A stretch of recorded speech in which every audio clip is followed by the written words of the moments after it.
Hello guys, my name is Gufran Ali and also welcome to our YouTube channel G Chemistry Classes। तो हम पढ़ रहे थे chemical kinetics.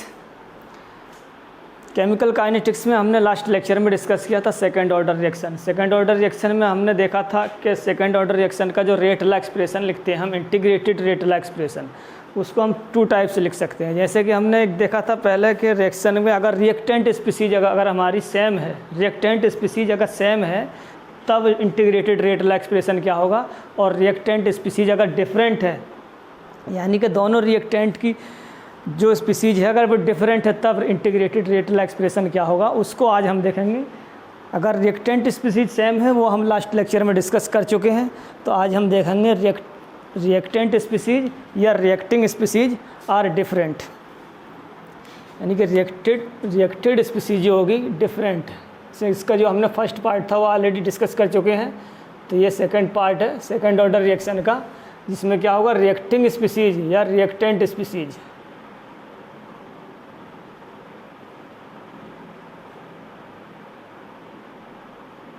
Reactant species are different.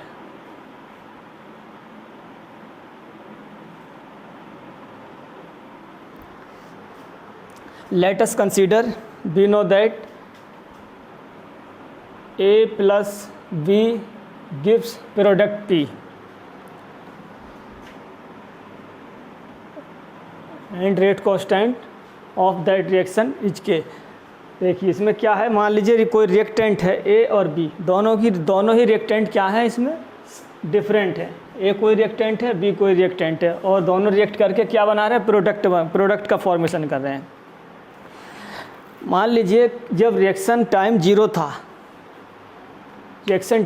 था तो reactant की कुछ कंसंट्रेशन होगी जिसको मैंने मान लिया A0 होगी, और B की कुछ कंसंट्रेशन होगी जिसको मैंने B0 मान लिया। तो प्रोडक्ट P की कंसंट्रेशन क्या होगी, टाइम जीरो पर प्रोडक्ट क्या होगा zero, T equal to zero. मान लीजिए कुछ समय बाद वो टाइम मैंने ले लिया टी टाइम पर जो हमारा रिएक्टेंट है वो आपस में क्या हुआ होगा, उसमें आपस में रिएक्ट होगा, कुछ प्रोडक्ट में कन्वर्ट हो गया होगा। मान लो वो रिएक्टेंट की मान ली मैंने एक्स अमाउंट ए का क्या होगा रिएक्ट हो गया है, और एक्स अमाउंट क्या है बी क्या है, बी कोई रिएक्टेंट है जिसका मैंने एक्स अमाउंट लिया, एक्स अमाउंट ए का और एक्स अमाउंट बी का, दोनों आपस में रिएक्ट किया और प्रोडक्ट बना हमें एक्स अमाउंट प्रोडक्ट पी का मिला। एक्स क्या है कंसंट्रेशन रिएक्टेंट की हो सकती है मोल पर लीटर, और क्या है बी की कंसंट्रेशन हो सकती है मोल पर लीटर, ये क्या है एक्स पी की कंसंट्रेशन प्रोडक्ट पी की कंसंट्रेशन हो सकती है एक्स मोल पर लीटर। तो टाइम टी पर अगर एक्स प्रोडक्ट मुझे मिलता है, ये क्या है टाइम टी, ठीक है। तो मान लीजिए हमारा जो रिएक्टेंट था उसमें से मैंने उसको, अगर मैं इसको स्मॉल ए लेके चलता हूँ, ए की कंसंट्रेशन स्मॉल ए और बी की कंसंट्रेशन स्मॉल बी, तो मान लो एक्स प्रोडक्ट का जो मुझे प्रोडक्ट का अमाउंट मिला वो टाइम टी पर एक्स मिला, तो ए में से कंज्यूम होने की जो कंसंट्रेशन होगी ए माइनस एक्स होगा, और रिएक्टेंट बी में से एक्स कंज्यूम हो गया, तो मैं इसको लिख सकता हूँ B minus x. Time T पर ए रिएक्टेंट की कंसंट्रेशन बचेगी ए माइनस एक्स, और रिएक्टेंट बी की कंसंट्रेशन बचेगी बी माइनस एक्स। तो मैं इसका रेट कैसे लिखते हैं हम, ये देखिए माइनस, अगर रिएक्टेंट है तो रिएक्टेंट का अमाउंट क्या होता है टाइम के साथ डिसअपियर होता है यानी डिक्रीज होता है, और प्रोडक्ट का क्या होता है फॉर्म्ड होता है। तो मैं इसका रेट लिख सकता हूँ, रेट इक्वल होगा minus D A upon D T equal होगा minus D B upon D T equal होगा plus D P upon D T, ठीक है। ये रेट होगा इसका, और रिएक्शन कौन सी है सेकेंड ऑर्डर है, तो के into reactant A time T पर ए माइनस एक्स, और रिएक्टेंट बी टाइम टी पर बी माइनस एक्स। इस बार क्या है रिएक्टेंट जो रिएक्टिंग स्पीसीज है वो हमारी क्या है डिफरेंट है, ठीक है। तो दोनों की कंसंट्रेशन पे डिपेंड करेगा, तो ये कौन सी सेकेंड ऑर्डर रिएक्शन है।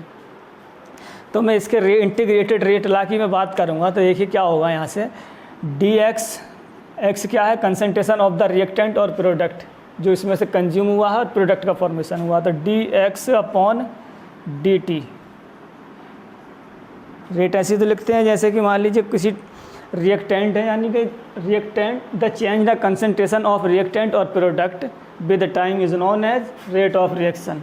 तो dx/dt इक्वल होगा k into a minus x into B minus x.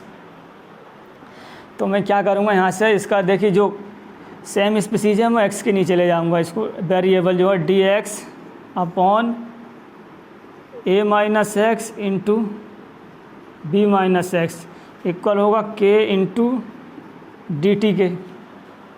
ठीक, अब मैं क्या करूँगा, इसको और लिख सकता हूँ, देखिए a minus x into B minus x को मैं लिख सकता हूँ a minus x into B minus x, ये किसके इक्वल है, इसको मैं ये भी लिख सकता हूँ 1/1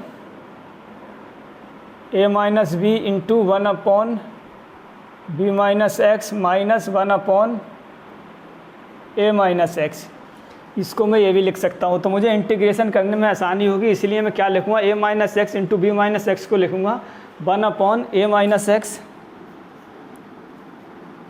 1/a minus B into 1/b minus x minus 1/a minus x. मैं इसको ये लिखूँगा और साथ में क्या है, ये integration with respect to x equal किसके है, k इंटू डी टी।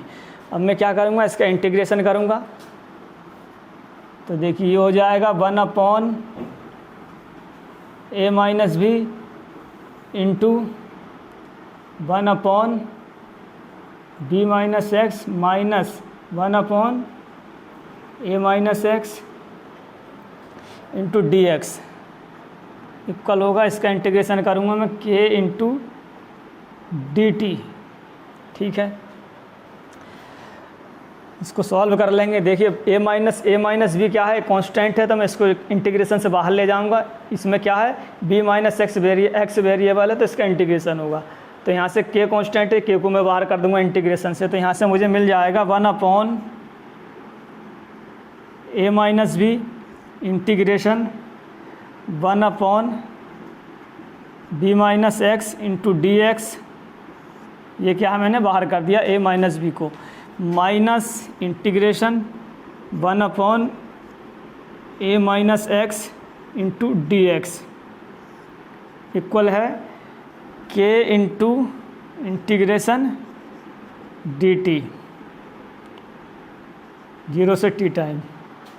अब देखिए इसका जब इंटीग्रेशन आप करेंगे तो इसका इंटीग्रेशन होता है, ये तो ऐसे ही रहेगा a माइनस बी, तो इसका इंटीग्रेशन आप करेंगे तो हो जाएगा minus ln b minus x, minus sign already है, तो इसका इंटीग्रेशन जब करेंगे तो माइनस का हो जाएगा ln a माइनस एक्स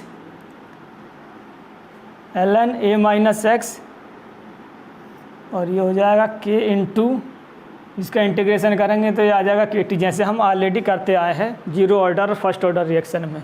इसको और सॉल्व करेंगे तो ये हमें मिल जाएगा a माइनस बी इंटू ये minus ln b minus x, ये होता है लॉन। अगर मैं ln को हटाऊंगा तो लॉग में अगर मैं कन्वर्ट करूंगा तो मुझे 2.303 से मल्टीप्लाई करना पड़ेगा, तो ln b माइनस एक्स और ये माइनस माइनस प्लस हो जाएगा, तो ये ln a minus x equal to k into T. देखिए प्लस वाली टर्म को मैं इधर लिख सकता हूँ, तो a minus B into ln a minus x, ये माइनस वाली टर्म में इधर ले जाऊँगा तो ln b minus x equal to k t, equal किसके है, के टी के। देखिए मैं इस वाली टर्म, इस वाले को रेज करता हूँ, यहाँ से इसको हटाता हूँ। अगर आपने देखिए, अगर स्क्रीनशॉट लेना चाहते हैं तो यहाँ से स्क्रीनशॉट ले सकते हैं। यहाँ तक हम पहुँच चुके हैं, तो देखिए यहाँ से मैं इसको हटाता हूँ। कितना हमने किया, देखिए यहाँ से मुझे क्या मिलना, 1/b minus a minus B, 1/a minus B into ln a minus x minus ln b minus x और इक्वल किसके है के टी के। ln a minus ln b property क्या होती है, ln a upon ln b। तो मैं इसको क्या लिख सकता हूँ, ln a minus x upon b minus x. इसको मैं लिख सकता हूँ a minus 1 upon a minus b into ln a minus x upon b minus x equal के टी। ठीक है, तो ये मुझे एक क्वेश्चन मिली। अगर मान लीजिए कोई इंटरसेप्ट हमारा ये कांस्टेंट है c, ठीक है। अब देखिए मुझे ये क्वेश्चन मुझे मिली, मैंने इसको इक्वेशन नंबर 1 बोल दिया। ये क्या है, दिस इज इक्वेशन नंबर 1। अगर मैं मान लीजिए टाइम जब जीरो था तो एक्स की कंसंट्रेशन क्या होगी, 0 होगी, क्योंकि एक्स क्या था, प्रोडक्ट का अमाउंट है और रिएक्टेंट में से डिसअपियर या कंज्यूम्ड अमाउंट है। तो x बराबर 0 हो जाएगा, t 0 होते ही क्या हो जाएगा, t बराबर अगर मैं 0 पुट कर दूं तो x बराबर भी क्या हो जाएगा, 0। तो 1 अपॉन, तो मैं इस इक्वेशन को मॉडिफाई कर सकता हूं, 1 अपॉन मैं कांस्टेंट c की वैल्यू यहाँ से कैलकुलेट कर सकता हूँ। कांस्टेंट c की वैल्यू ऐसी कैलकुलेट करूँगा, वो मैं फिर इक्वेशन इसी में पुट कर दूँगा। तो a minus B into ln a minus x की वैल्यू 0, तो इधर मुझे मिल जाएगा a minus 0 upon b minus x की वैल्यू 0, तो b minus 0 which is equal to k into T की वैल्यू 0 प्लस c क्या है, कांस्टेंट। तो यहाँ से मुझे मिलेगा 1 upon a minus B into ln a upon b equal किसके हो जाएगा, c के। मुझे यहाँ से क्या मिल गया, c की वैल्यू मिल गया है, जिसको मैं क्या करूँगा, इसको मैंने इक्वेशन 2 मान लिया। इक्वेशन 2 में से c की वैल्यू को पुट कर दूँगा इन इक्वेशन 1 में। अब देखिए मैं इसको यहाँ से हटा देता हूँ, मुझे कांस्टेंट c की वैल्यू मिल गई है। मैं इक्वेशन 1 में c की वैल्यू पुट करके इजीली k की वैल्यू निकाल सकता हूँ, के टी रेट कांस्टेंट की वैल्यू। देखिए यहाँ से मैं क्या करूँगा, इक्वेशन 2 से c की वैल्यू इक्वेशन 1 में पुट करूँगा। ठीक है, इक्वेशन 1 क्या है, 1 upon a minus B, 1 upon a minus B into ln a minus x upon b minus x equal है के टी प्लस c की वैल्यू क्या है, यहाँ c की वैल्यू में पुट कर दूंगा। c की वैल्यू है 1 upon a minus B into ln a upon B. ठीक है, अब जो देखिए जो सेम टर्म है मैं उनको एक तरफ ले आता हूँ। 1 upon a minus B into 1 upon a minus B क्या है, सेम है, तो मैं क्या करूँगा, इसको इस तरफ ले आऊँगा। 1 upon a minus B into क्या है, ln a minus x upon b minus x. मैंने ये टर्म जो थी, मैं ये वाली टर्म को इधर ले आऊँगा तो माइनस की हो जाएगी। 1 अपॉन a माइनस बी, साथ में क्या है, ln a अपॉन b और इक्वल बचेगा के टी, बराबर किसके है, के टी के। अब देखिए a minus B into A minus B इधर भी है, a माइनस बी इधर है, तो मैं a माइनस बी को कॉमन निकाल सकता हूँ। यहाँ से a माइनस बी मैंने कॉमन ले लिया, तो अंदर क्या बचेगा, ln a minus x upon b minus x और साथ में है minus ln a upon b equal है के टी के। ठीक, अब देखिए वही प्रॉपर्टी जो हम लगाते हैं, ln a minus ln b क्या होता है भाई, मैंने इसको a मान लिया, इसको b मान लिया, a minus x upon b minus x को a मान लिया, ln a अपॉन b को मैंने b मान लिया। तो ln a minus ln b होता है ln a अपॉन b। इसको क्या लिख सकता हूँ मैं, 1 upon a minus B into ln a minus x b minus x upon a upon b। इसको मैं ये लिख सकता हूँ, ये हो जाएगा K इंटू टी, और इसको मैं क्या करूँगा, देखिए B नीचे है, ये ऊपर चला जाएगा, और ये B माइनस एक्स ये नीचे आ जाएगा। तो ये हो जाएगा, आप इसको और थोड़ा सिंप्लीफाई करेंगे तो 1/a minus B into ln, b ऊपर चला जाएगा, मैं b को इधर लिख देता हूँ, b into A minus x upon a नीचे है और b माइनस एक्स भी नीचे हो जाएगा, तो ये a into B minus x equal है k इंटू टी के। तो ये थी हमारी second order rate law expression, integrated rate law expression if the concentration of the reacting species are different. जब हम सेकेंड ऑर्डर रिएक्शन में रिएक्टेंट स्पीसीज या रिएक्टिंग स्पीसीज डिफरेंट लेते हैं, तब हमारा rate law expression, integrated rate law expression का जो फार्मूला है वो ये निकल कर आता है, 1/a minus B into ln b into A minus x upon a into B minus x. अब देखिए यहाँ से मैं इसका ग्राफ अगर मैं प्लॉट करूँ, अगर आपसे पूछ लिया जाए बाई एक्सिस पे कंसंट्रेशन टर्म को पुट कीजिए, मतलब graph between concentration versus time, तो क्या ग्राफ आएगा फॉर सेकेंड ऑर्डर रिएक्शन के लिए। मैं यहाँ से इसको रफ करता हूँ, देखिए ये थी कंसंट्रेशन वर्सेस टाइम के बीच ग्राफ प्लॉट करना है, जैसे हम करते आए हैं।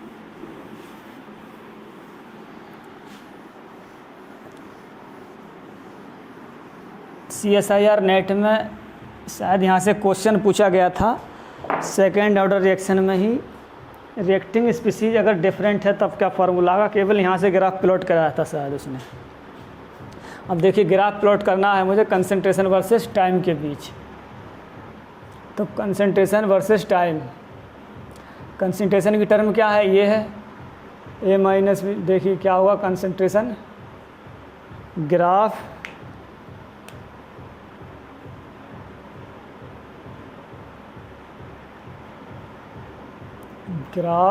Verse concentration versus time. ठीक, देखिए कंसंट्रेशन की टर्म क्या है इसमें, कंसंट्रेशन को मैंने वाई एक्सिस पे अगर मैं पुट कर दूं तो ये मुझे कंसंट्रेशन मिलेगी 1/a minus B into ln b into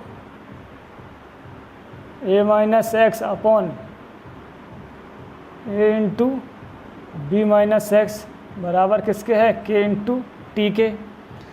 तो मैं इसको क्या करूँगा, लीनियर इक्वेशन से कंपेयर कर दूँगा, तो y एक्सिस से मुझे मिल जाएगा अमाउंट, कंसंट्रेशन का अमाउंट। देखिए y बराबर क्या हो जाएगा, ये पूरा टर्म y के इक्वल हो जाएगा, ये m हो जाएगा mx प्लस c क्या है यहाँ, इंटरसेप्ट क्या है, 0, इंटरसेप्ट 0 है, तब ग्राफ क्या आएगा। देखिए y एक्सिस में क्या मैंने कंसंट्रेशन की टर्म को लिया है, ये y एक्सिस है, this is y axis and this is x axis. Concentration की टर्म क्या है, इस y एक्सिस में पुट करूँगा 1/a minus B into ln b into a minus x upon a into B minus x. y axis पे ये आ जाएगा और x एक्सिस पे आ जाएगा आपका टाइम, ठीक है। और इंटरसेप्ट की वैल्यू क्या है, 0, इंटरसेप्ट की वैल्यू 0 है, तो ग्राफ कहाँ से जाएगा, ओरिजिन से पास हो जाएगा, ओरिजिन से जाएगा, लेकिन क्या है स्लोप क्या है, पॉजिटिव, तो हमारा कुछ इस तरीके का ग्राफ जाएगा इंक्रीजिंग ऑर्डर में, और स्लोप हो जाएगा, स्लोप m इक्वल हो जाएगा k के विच इज रेट कांस्टेंट के। तो यहाँ से एक ये ग्राफ है, काफ़ी इंपॉर्टेंट है ये ग्राफ, यहाँ से एक क्वेश्चन बन सकता है फॉर CSIR नेट हो या IIT गेट हो या IIT JEM के लिए भी, ये यहाँ से ग्राफ, ये मतलब अच्छा एक फार्मूला है, तो इसको आपको ध्यान रखना है, कैसे ड्राइव करते हैं, कैसे इसका डेरिवेशन है, ये सब आपको पता होना चाहिए। यहाँ से क्वेश्चन भी, यहाँ से आपको न्यूमेरिकल टाइप क्वेश्चन ही पूछ सकता है, किसी एक की कंसंट्रेशन पूछ लेगा, टाइम जो भी है, इस तरीके से आपसे क्वेश्चन पूछा जा सकता है। तो अब देखिए सेकेंड ऑर्डर रिएक्शन के लिए हमने अगर रिएक्टेंट स्पीसीज अगर सेम हो तब फार्मूला क्या बनता है, और रिएक्टेड स्पीसीज या रिएक्टेंट स्पीसीज आर डिफरेंट हो तब क्या फार्मूला बनता है, वो ये है आपके सामने। जब रिएक्टेंट स्पीसीज सेम थी तब हमें जो फार्मूला मिला था सेकेंड ऑर्डर रिएक्शन के लिए, तब क्या था वही, तब था हमारा KT इक्वल किसके था, 1/AT माइनस 1/A0 के, यही तो था। AT क्या थी, कंसंट्रेशन टाइम t पर हमारे रिएक्टेंट की कंसंट्रेशन थी, और ये क्या थी, टाइम 0 पर रिएक्टेंट की कंसंट्रेशन। और इसको अगर मैं रेट कांस्टेंट K लिखूँ तो 1/T into 1/AT minus 1/A0, ये फार्मूला था जब हमारा रिएक्टेंट क्या था, दोनों रिएक्टिंग स्पीसीज क्या थी, सेम। और एक फार्मूला ये था। यहाँ से क्या है, और मैं इसको क्या लिख सकता हूँ, इस वाले अगर रिएक्टेंट स्पीसीज सेम है, यहाँ तो रेट कांस्टेंट की वैल्यू क्या हो सकती है, देखिए 1/T को मैं क्या करूँगा, इसके साथ मल्टीप्लाई कर दूँगा तो T हो जाएगा 1/T into A minus B और into ln B into A minus x upon A into B minus x. तो यहाँ से रेट कांस्टेंट की वैल्यू यहाँ से कैलकुलेट की जा सकती है, और यहाँ से भी रेट कांस्टेंट की वैल्यू यहाँ से भी कैलकुलेट की जा सकती है for the second order reaction के लिए। अब हम पढ़ेंगे सेकेंड ऑर्डर रिएक्शन में हाफ लाइफ का जो कुछ हाफ लाइफ के फॉर्मूले पढ़ेंगे, और हाफ लाइफ पे जो क्वेश्चन है वो भी करेंगे। तो देखिए हाफ लाइफ किसे कहते हैं, वही जो सेम डेफिनेशन हम पढ़ते आए हैं, the time in which concentration of reactant reduce to half of its initial value, यानी कि वह टाइम जिस टाइम पर हमारे रिएक्टेंट की कंसंट्रेशन इनिशियल कंसंट्रेशन हाफ रह जाती है, उस टाइम को क्या बोलते हैं, हाफ लाइफ या अर्ध आयुकाल। तो मैं क्या करूँगा, जो टाइम t है उस कंसंट्रेशन को मैं पुट कर दूँगा, किसके इक्वल पुट करूँगा, यानी कि टाइम t पर जो कंसंट्रेशन है वो इक्वल हो जाएगी हाफ ऑफ इनिशियल कंसंट्रेशन की। तो यहाँ से मुझे हाफ लाइफ का फॉर्मूला क्या मिलेगा, देखिए half life for the second order reaction, heading लगा सकते हैं half life for second order reaction, half life for second order reaction.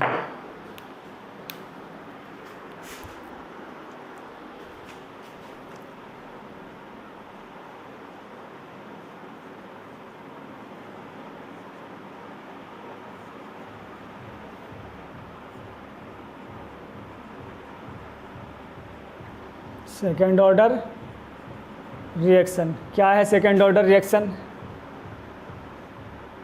मैं क्या करूँगा, टी टर्म को इधर बाहर रखूँगा, टी इक्वल हो जाएगा 1/K into 1/AT minus 1/A0। ये थी हमारी सेकेंड ऑर्डर रिएक्शन। तो यहाँ से मुझे कैलकुलेट करनी है हाफ लाइफ, इसकी डेफिनेशन में आपको लिखवा चुका हूँ। तो यहाँ से क्या करूँगा, मैं टी को टी हाफ पुट करूँगा और AT की जगह पुट कर दूँगा AT, जो कि क्या है, कंसंट्रेशन ऑफ द रिएक्टेंट है 8 टाइम t पर। तो मैं इसको हाफ लाइफ अगर लिखूँगा तो AT पुट कर दूँगा, AT की वैल्यू को A0/2 के। तो यहाँ से मुझे मिल जाएगा T हाफ इक्वल हो जाएगा 1/K इंटू 1/AT की वैल्यू पुट कर दिया मैंने यहाँ से A0/2 माइनस 1/A0। और मैं इसको क्या लिख सकता हूँ, T हाफ, इसको सिंप्लीफाई कर लीजिए अब। तो ये T हाफ हो जाएगा 1/, 2 पर चला जाएगा 2 इंटू A0 माइनस A0, ठीक है। और मैं इसको क्या लिख सकता हूँ, A0/2 पर चला गया। तो ये देखिए यहाँ से मुझे क्या मिलेगा, T half equal to 2 into 1/K into, और मैं इसको क्या लिख सकता हूँ, A0 को क्रॉस मल्टीप्लाई करूँगा तो 2A0 minus A0 divide by A0 का स्क्वायर, ये लिख सकता हूँ। तो यहाँ से T हाफ मुझे मिल जाएगा 1/K into 2A0 minus A0, तो बचेगा A0 divide by A not square. ठीक है, ए नॉट से ए नॉट स्क्वायर कैंसिल हो जाएगा, सॉरी ए नॉट स्क्वायर से एक ए नॉट कैंसिल हो जाएगा। यहाँ से मुझे मिलेगा 1/, टी हाफ इक्वल हो जाएगा 1/k इंटू ए नॉट की। सेकेंड ऑर्डर रिएक्शन के लिए जो फॉर्मूला निकल के आता है वो क्या आता है देख लीजिए। सेकेंड ऑर्डर रिएक्शन के लिए जो फॉर्मूला निकल के आता है वो क्या है, T half equal to 1/k into A naught. तो T half for second order reaction के लिए 1/k into initial concentration of the reactant. अब मैं यहाँ से टी हाफ यानी हाफ लाइफ में क्या क्या ग्राफ प्लॉट किए जा सकते हैं फॉर सेकेंड ऑर्डर रिएक्शन के लिए, तो ग्राफ प्लॉट कर लेते हैं इसके टी हाफ। ठीक है, यहाँ से हम इसके क्या करेंगे, ग्राफ प्लॉट करेंगे, क्या क्या ग्राफ पॉसिबल है। देखिए टी हाफ का फॉर्मूला हमारा ये है, तो यहाँ से मैं टी हाफ और कंसंट्रेशन के बीच ग्राफ प्लॉट करता हूँ for second order reaction.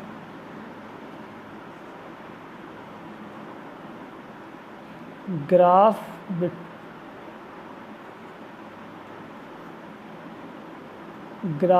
T half यानी ग्राफ प्लॉट करना है मुझे टी हाफ वर्सेस कंसंट्रेशन। तब देखिए क्या होगा, टी हाफ क्या है हमारा, ये है 1/k इंटू ए नॉट, ये ठीक है।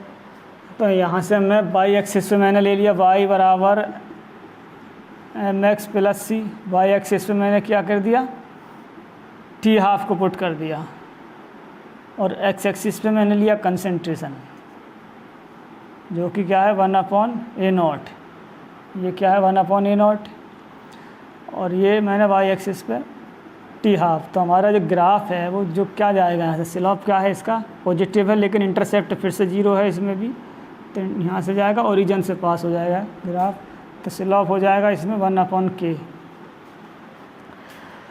और देखिए क्या हो सकता है अगर मैं y एक्सिस पे कंसंट्रेशन को ले लूँ इसी में, तो मुझे मिलेगा टी हाफ